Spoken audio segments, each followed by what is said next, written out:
이번 영상은 올해 치러지게 될 미 대선에 대해서 얘기를 해볼 겁니다. 일단 미 대선 같은 경우에는 우리나라 대선과는 다르게 간접선거로 실시된다는 아주 큰 차이점이 있는데요. 이제 그 부분에 대해서 설명하는 영상이 될 것입니다. 그리고 썸네일 보셨으면 아시겠지만 정자랄의 정알못 가르치기의 일환이므로 이번에도 영상은 전반적으로 반말이 될 것입니다. 혹시 보시기 전에 불편하실까봐 미리 말씀드리고 갑니다. 그래서 우리나라 선거는 직접 선거인 건 이제 사회 시간에 다 배우고, 간접 선거가 뭔데?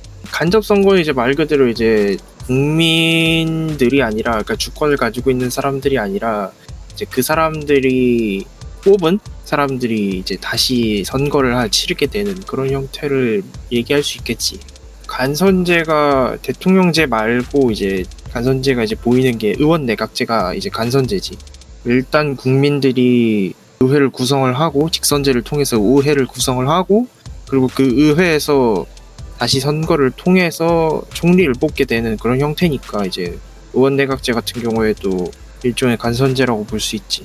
미국 대통령은 미국 시민들이 뽑는 게 아니라 미국 시민들이 뽑은 의원이 뽑는 거야? 원래는 이제 상하원 의원들이 후보를 결정할 때는 굉장히 많은 영향력을 행사를 했대. 뭐 이 얘기도 뭐 뒤에 얘기할 거지만 정확하게는 이제 선거인단을 뽑게 돼. 미국 국민들은 이제 선거인단이 이제 최종적으로 이제 선거인단 투표가 이제 있어. 이제 거기서 대통령을 뽑게 되는 거고.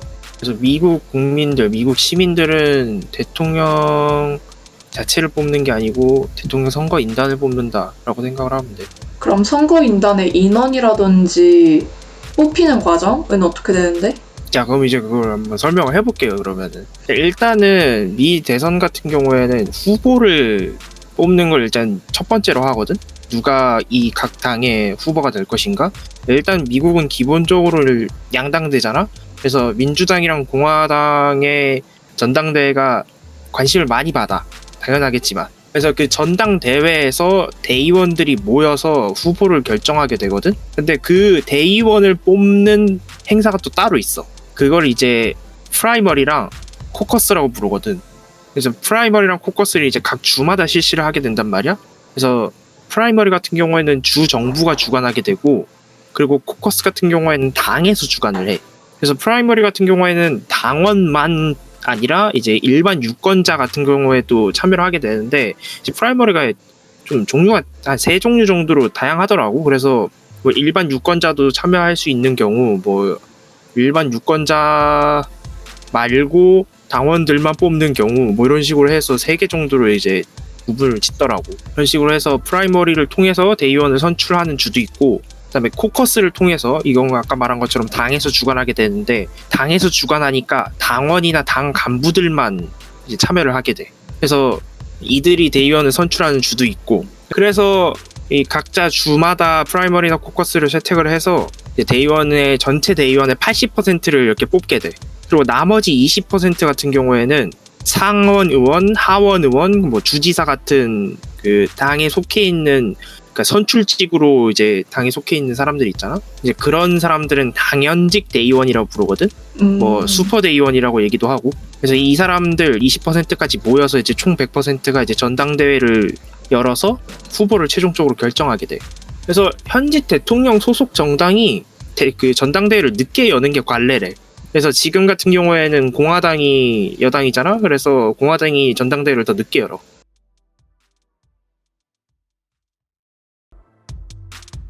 자, 그럼 그렇게 해서 이제 최종적으로 후보가 뽑히게 될 거 아니야? 그럼 그 사이에 이제 선거 운동을 막 하겠지. 자, 그러고 나서 투표를 하게 되는데, 투표가 본선거랑 선거인단 선거가 이제 따로 있어. 그러니까 본선거는 미국 시민권자들이 하는 투표고, 선거인단 선거는 이제 그 여기 본선거에서 뽑힌 선거인단이 실시하게 되는 선거라고 생각하면 돼. 그래서 이 일단 선거인단에 대해서 먼저 얘기를 해보면은, 선거인단을 구성하는 거는 일단 미국의 주가 총 50개 주잖아? 그러면은 각 주마다 2명씩 배정해. 그래서 총 일단 100명이야. 근데 이 인원수가 상원 의원수랑 동일해. 그 다음에 인구 비례에 따라 이게 보니까 70만 명당 한 명인가 그렇더라고. 그래서 이게 총 435명. 이것도 하원 의원 수랑 동일해. 그래서 이렇게 배정을 해. 그러고 나서 그 워싱턴 같은 경우에는 주가 아니야. 그냥 수도로서의 어떤 그 지위를 가지고 있단 말이야. 그래서 미국 헌법에 보면은 가장 적은 선거인단을 가진 주와 동일하게 선거인단을 배정하게 되어 있대. 그래서 가장 적은 주가 3명이거든. 그래서 워싱턴 주에도 3명이 배정이 돼. 그래서 총 538명의 선거인단이 나중에 최종적으로 대통령을 선출하게 되는 거야. 그러면 이제 본선거는 대선이 일어나는 해에 11월 첫째 월요일 다음에 화요일이래. 그러니까 대충 뭐 보면은 뭐 해마다 다르겠지만 11월 2일부터 11월 10일인가? 그 사이에 무조건 낀다 뭐 그러더라고. 그래서 올해 같은 경우는 11월 3일이야. 그래서 만 18세 이상의 미국 시민권자들이 그 유권자가 되어서 투표를 하게 되거든. 이제 각 주마다 이제 투표를 하게 되잖아. 그러면은 여기서 이제 그 미국 대선하면은 나오는 그 승자 독식이라는 그 개념이 나오게 되는 거야. 이 국민 투표 본선거에서 단 한 표라도 더 득표한 후보가 선거인단을 모두 가져가게 돼. 예를 들어서 캘리포니아 같은 경우에는 그 선거인단이 55명이 배정된단 말이야. 그래서 이 캘리포니아에서 단 한 표라도 더 많이 득표를 했다. 그러면 그 55명이 선거인단을 모두 가져가게 되는 거야. 근데 다만 그 50개 주 중에서 메인주랑 네브라스카 주 같은 경우에는 승자 독식제를 실시하고 있지 않대. 이 주 같은 경우에는 그 진짜 득표율에 따라서 이제 분배를 하게 된대. 그 48개 주에서 승자 독식제를 실시하고 메인주랑 네브라스카 주 같은 경우에는 득표율에 따라서 선거인단을 분배를 한다. 그래서 이렇게 본선거 결과가 나오게 되면은 그냥 대선의 결과가 그때 딱 나오게 돼. 선거인단을 더 많이 가져간 후보가 승리하게 되니까. 그래서 보통 여기서 이제 결과가 나온다고 보면 되고, 이제 그러고 나서 선거인단 투표를 실시하게 되는데 12월 13일에서 19일 중에 수요일에 실시하게 된대. 그것도 법으로 정해져 있는 거야. 그래서 올해 같은 경우에는 12월 16일이야. 그래서 각 후보가 확보한 선거인단이 이제 투표를 실시하게 돼. 그래서 그 뭐 간선제라고 해갖고 막 그 선거인단이 한꺼번에 모일 거라고 막 생각하는데 그렇진 않대. 그냥 각 주에서 선거를 하면은 그걸 워싱턴으로 보내는 방식으로 이렇게 실시하게 된다고 하더라고. 그래서 이 선거인단 투표에서 나온 결과에 따라서 최종적으로 당선이 되는 거야. 근데 가끔 가다가 이제 본선거 결과를 무시하고 다른 후보한테 투표를 하는 그 선거인이 존재를 한대. 아, 후보자에 없는데 대통령 후보자에? 후보자에 없든가 아니면은 내가 만약에 그러니까 그 주가 만약에 민주당이 이겼다. 근데 공화당에 투표하는 사람이 있다는 거야. 아, 그게 가능하긴 하구나. 이제 이거를 우리나라 말로 번역하면 뭐 불충실한 선거인단 아니면 신이 없는 선거인단 등으로 이제 표현을 하는데 이제 이 사람들이 선거 결과를 뒤바꾼 경우는 여태껏 없대. 그렇기 때문에 뭐 이제 이 불충실한 선거인단이 어떤 영향력을 행사한 적은 없긴 한데, 근데 가능은 한데 주에 따라서는 아예 못하게 한 주가 있고, 그다음에 벌금만 내면 끝인 주가 있대. 어쨌든 범인을 색출해낸다는 얘기잖아. 그렇지. 얼마 전에 7월 6일에 이제 연방 대법원에서 판결이 나왔는데, 이제 배신 투표를 하는 선거인단에 대해서 처벌하는 것에 대해서는 문제가 되지 않는다. 합헌이다. 그러니까 다시 뒤바꿔 얘기하면 이렇게 배신 투표 해서는 안 된다라는 취지로 이제 판결을 내렸어. 오, 진짜 완전 다르다. 직접 선거도 아니고 비밀 선거도 아니잖아, 따지고 보면은. 그렇지. 그러니까 선거인단이 뽑혔다 그러면 그때부터는 다 공개적인 거지. 근데 이게 왜 중요한가면은 왜 지금 미국이 이렇게 선거인단을 통한 간선제를 채택하고 있는가 이걸 이제 생각을 해봐야 되는데, 일단 미국 같은 경우에는 연방국이잖아. 그러니까 이름부터가 유나이티드 스테이트잖아. 그렇기 때문에 각 주의 권한을 존중하는 방식을 사용하는 거래.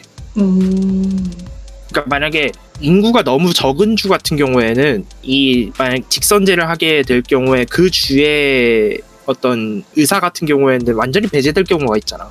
그치, 그럴 수 있지. 근데 이렇게 선거인단을 배정하게 되면은 각 주마다 동일하게 2명씩 일단 배정을 했고, 그다음에 인구 비례에 따라서 최소 1명을 가져올 수 있어. 그럼 총 적어도 3명을 가져올 수 있는 거거든? 근데 이 경우 같은 경우에는 진짜 상황에 따라서 완전 결과를 뒤바꿀 수도 있는 어떤 그 숫자기 때문에 그렇게 인구가 적은 주여도 어느 정도 캐스팅 보트의 역할을 할 수 있는 그런 권한을 주는, 그리고 이렇게 승자 독식을 하는 것도 그 미국 시민이기 이전에, 그러니까 미국 국민이기 이전에 그 주의 주민이잖아. 그치? 그리고 그 주에 사람들이 모여서 선거를 해서 우리 주는 이 대통령을 지지하겠다라는 거를 본선거에서 보이는 거야. 그래서 본선거는 그 주가 어떤 대통령을 지지할 것인가를 뽑는 선거, 결정하는 선거라고 생각하면은 이게 마냥 이상하게 보이진 않지. 그렇기 때문에 아까 그 연방 대법원에서 배신 투표하는 걸 못하게 한 이유도 어떻게 보면은 그 주의 결정을 뒤바꾸는 거잖아. 그치? 연방 대법원 입장에서는 각 주의 그 권한을 존중해 줘야 한다는 취지로 판결을 내렸다라고 생각하면 될 거야. 근데 어찌됐든 매우 신기하다. 그러니까 좀 헷갈려 처음 듣다 보면은. 한번 쭉 정리해줄래? 뭐 대의원 선거부터 선거인단부터 다 해가지고. 그래서 마지막으로 정리를 하자면 미 대선 같은 경우에는 후보를 선출하는 것부터 시작이 된다. 후보 선출 같은 경우는 각 주마다 프라이머리나 코커스를 통해서 대의원을 선출하고 그 대의원이 전당대회에서 후보를 결정하는 방식으로 후보를 선출을 한다. 그 다음 미국 대선에서 중요하게 봐야 할 것이 선거인단인데, 선거인단 같은 경우에는 각 주마다 2명씩 먼저 배정을 하고 인구 비례에 따라서 총 435명, 그 다음에 워싱턴 DC에 3명을 배정하는 방식을 통해서 총 538명의 선거인단을 배정하게 된다. 이 선거인단은 본선거를 통해서 각 주마다 선거를 실시하게 되면 그 주에서 승리한 후보가 그 주의 선거인단을 모두 가져가는 승자 독식. 다만 메인주와 네브라스카주는 승자 독식제를 실시하고 있지 않다.